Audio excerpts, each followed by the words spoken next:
two pieces that you've written that really caught my eye. That first one was that like mycelium, right? And like, I mean, you're talking about like mushrooms and how organic organisms or whatever, how they can relate to a new world and a new financial system. And I mean, that's a completely different out of the box take. Why don't you give us maybe a brief overview of what that is? Yeah, so that's kind of the way I built my brand in the Bitcoin space. I was a nobody. I published that, and all of a sudden, people found it interesting. To my surprise, might I add, I thought everyone was into finance and economics and game theory, et cetera. And I'm like, well, Bitcoin's actually a digital organism. And so, yeah, to my surprise, people like that theory. But essentially, what it is mycelium is the primary form of a fungi, right? And fungi have their own kingdom: plants, animal, fungi.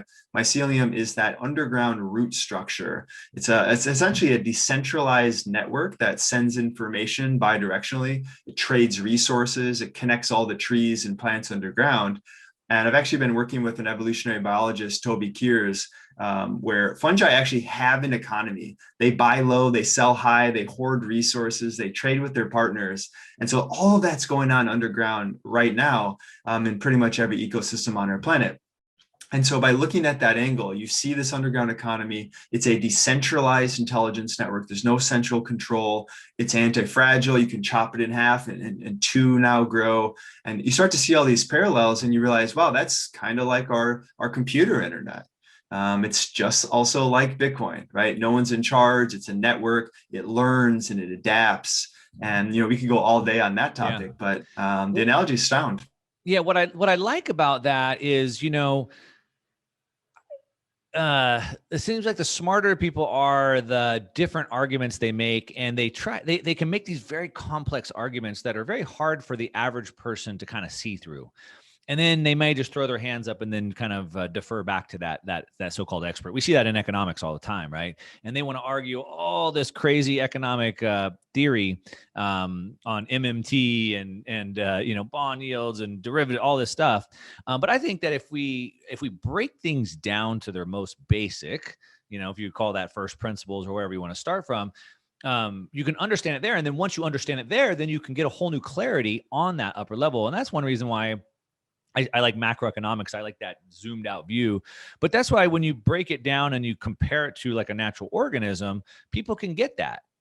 And then you can easily relate that back to, I mean, not just Bitcoin, but the way the actual financial system or the economic system works, right? Yeah, I think that's a really good point. And one thing to highlight is that Bitcoin is wholly new. And so you have these credentials, these academics, these fiat economists, whatever you want to call them. They're trying to compare Bitcoin to what they know, the past, the old world. And that's rational. Most humans or all humans do this. However, Bitcoin is different. It doesn't actually fit into the definitions that we previously had for academic economics, right? It's like if we look at a bumblebee, on paper, a bumblebee cannot fly. We can't figure out how it's possible. And yet in reality, the bumblebee obviously can fly. Right. And so these academics will say, well, Bitcoin doesn't fit our definition of currency or money or whatever, so it can't work. Right. But obviously the market has sent a different signal.